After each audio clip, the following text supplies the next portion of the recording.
ஹரி ஓம். இன்னைக்கு ஒரு சின்ன அழகான கதை ஒன்று பார்க்க போகிறோம்.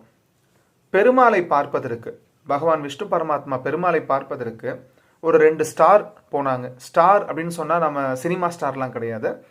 நட்சத்திரம் 2 நட்சத்திரம் போச்சு. அந்த 2 நட்சத்திரத்துடைய பேர் என்ன அப்படின்னு சொன்னால் அஷ்டமி நவமி.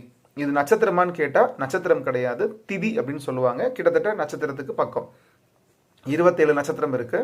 இது திதி அப்படின்னு சொல்லுவாங்க. அஷ்டமி நவமி தசமி ஏகாதசி அப்படி வரும் இல்லையா, திதி, அந்த திதியை சொல்லுவாங்க. ஸோ அந்த அஷ்டமியும் நவமியும் ஸ்ரீவைகுண்டம் சென்றது.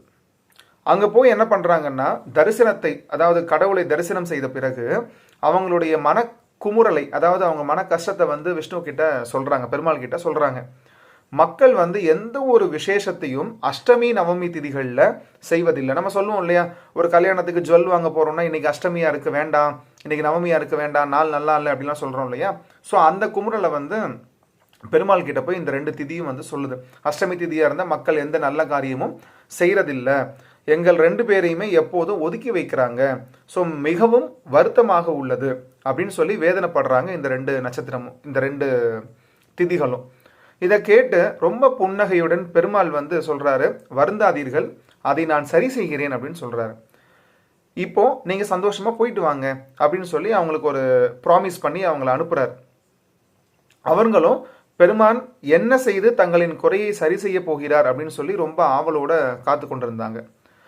பெருமாள் அவர் வாக்களித்தபடி அந்த நாட்களை ரொம்ப புனிதமாக்கினார். எப்படி அப்படின்னு சொன்னா, நவமி அன்று ராமராக அவதரித்தார். அதனால தான் நம்ம ராமன் நவமி அப்படின்னு நம்ம சொல்றோம்.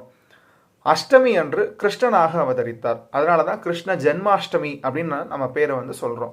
ஸோ அஷ்டமி நவமி இந்த 2 திதிகளும் ரொம்ப புண்ணியமும் அடைஞ்சது, ரொம்ப சந்தோஷமும் பட்டுச்சு.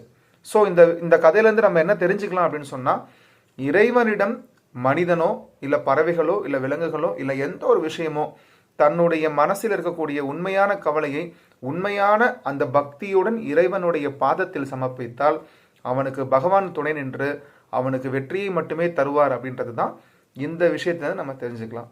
தேங்க்யூ. ஹரி ஓம்.